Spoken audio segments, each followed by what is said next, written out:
Hello, my beautiful souls! Welcome sa ating tarot reading sessions. Keep in mind, general reading po ito.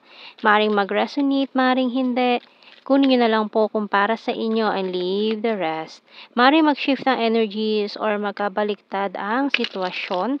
Kaya kayo na pong bahala kung saan kayo nakalugar sa reading natin. Okay? So, let's see.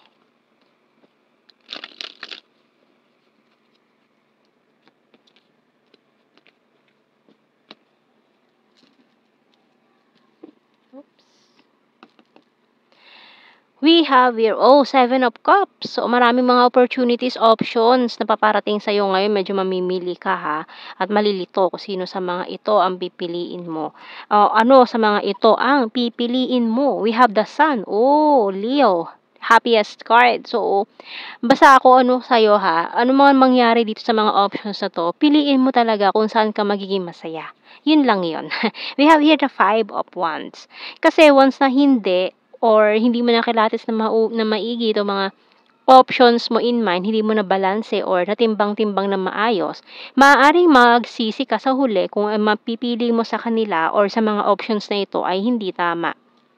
So, we have here Five of Wands na nagpapaalala na maaaring pag nagkamali ka ng pili, ayan, conflict agad ang mangyayari or hindi maganda or maaaring sa una lang maganda and then fall apart agad. Ayan. So, we have here the Nine of Swords and the Fool. We also have here Eight of Cups and this, Six of Swords.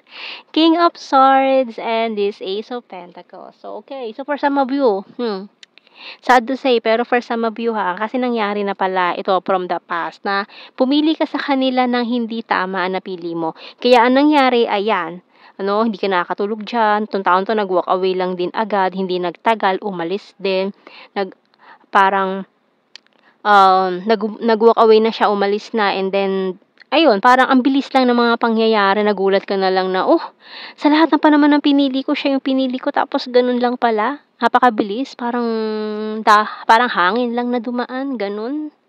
Parang yun na yun.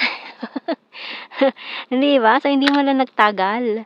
Ang naging, maaaring kung love story man ito, hindi rin nagtagal. Or kung opportunity, hindi rin nagtagal. Tingnan natin. So, it's a lesson learned for you na kung nagkamali ka man, hindi laging magkakamali.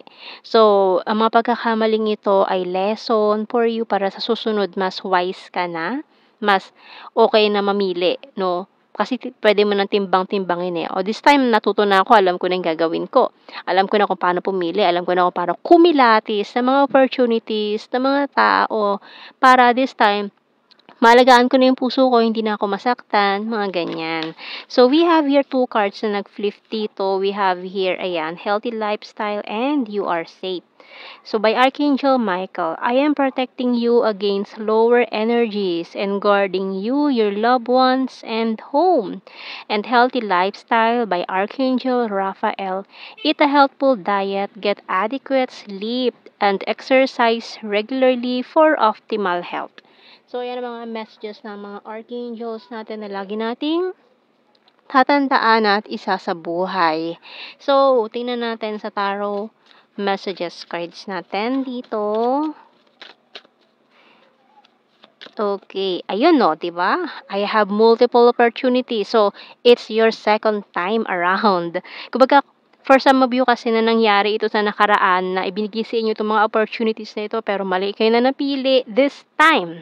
It's your second time na mangyayari ito, kaya sana naman daw tama na yung piliin mo. And you're my inspiration. I love your humor. I'm stubborn but practical. I will fight for you. Business is business. Can I call you? And I regret rejecting you. Ayan o. Ayan o. Ayan. Diba? Pinamumukha talaga yung ni-reject. So, okay. Tingnan natin. I can't let you go. Bottom card natin dito. Ayun. So, for some of you, no, ang nangyari kasi, parang ikaw yung ni-reject dito. Or kung ano man to nangyari dito. Okay? Pagpalagay natin na ganun, na ginawa kang option na itong taong ito, na Ngayon nagsisisi siya na bakit hindi ko yung pinili niya. So, ngayon parang ito yung second chance para sa kanya na mamili dun sa mga options na ito na sana tama na yung piliin niya this time. Kasi lagi ko sinasabi, puwedeng magkabaliktad ang sitwasyon, puwedeng ikaw ang nakakaranas nito or that person na ni-reject ka from the past. So, kung may tao man na nang-reject sa'yo from the past, maaaring nagsisi siya na mali yung taong pinili niya ngayon and this time binibigyan siya ng universe ng second chance to do it right, okay? So sana naman tama na po ang mga desisyon, ayan, para less hassle, less pain, para happy-happy lang, okay? So para mahanap na mga happiness na hinahanap natin sa buhay, no? I feel you leaving me behind. I left and I saw you with someone. We need to let each other go. Kasi siguro mga panahon yun talaga is hindi pa right time para sa inyo, kaya kailangan mag-let go, mag-walk away, mag-reject. I love you unconditionally. Finding out the truth crushed me. I wonder if you're happy without me. I hope that you can forgive me one day and so many things remind me of you. Pero after ng rejection na yun, hindi ka makalimutan ng taong to. Just being near you is intoxicating. Kasi parang ang intense kasi ng energy between you and this person.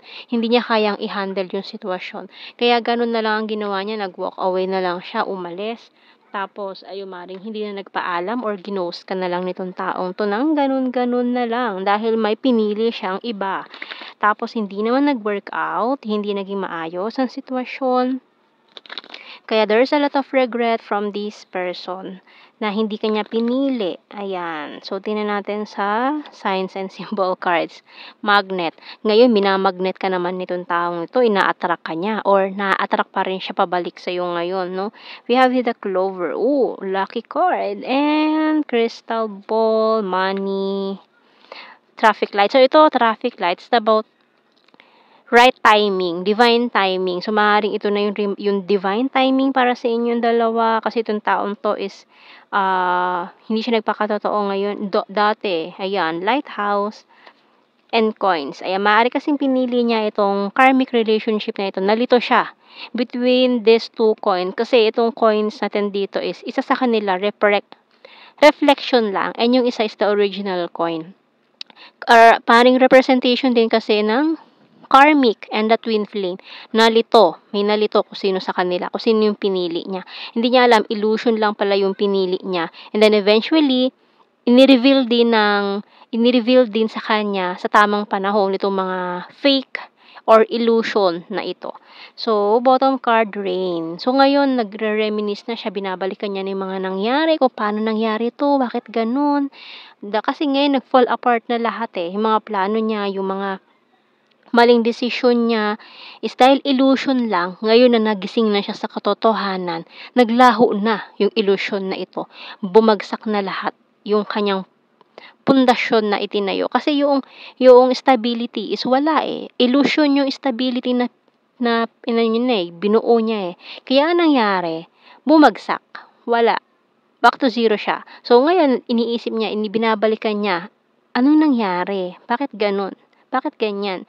So, ngayon, nag-aano siya na bumabalik siya doon sa, kumbaga saan kayo nag-end, kung saan nag-end, kung saan humantong or nagsimula yung sigalot or problem, kung bakit gano'n yung kinahinatnan, mga desisyon niya.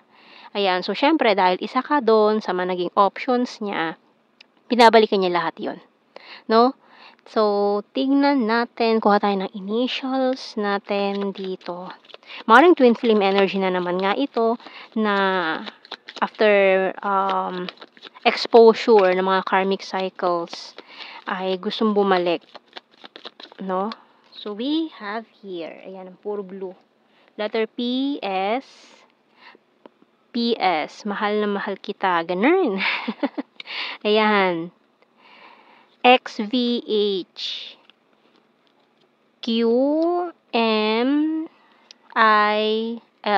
bottom card. Okay, so kuha tayo general signs and messages. February, Earth sign, Taurus, Virgo, Capricorn, food lover, nag-overthink to malala. Intelligent, Visayas, Cold City, Water Sign, Cancer, Scorpio, Pisces. June, Luzon, Amazing, and Gemini, Sweet. Number 6, Funny, Friendly, Pisces. Number 2, Very Lucky, Travel. November, North PH, Mindanao, Selfieholic, Air Sign, Gemini, Libra, Aquarius, Cup, Water Sign, Cancer, Scorpio, Pisces, and number 8. So, ayan ang ating reading, my beautiful souls. Thank you for watching. Take care and God bless. See you in our next reading, guys. Bye-bye.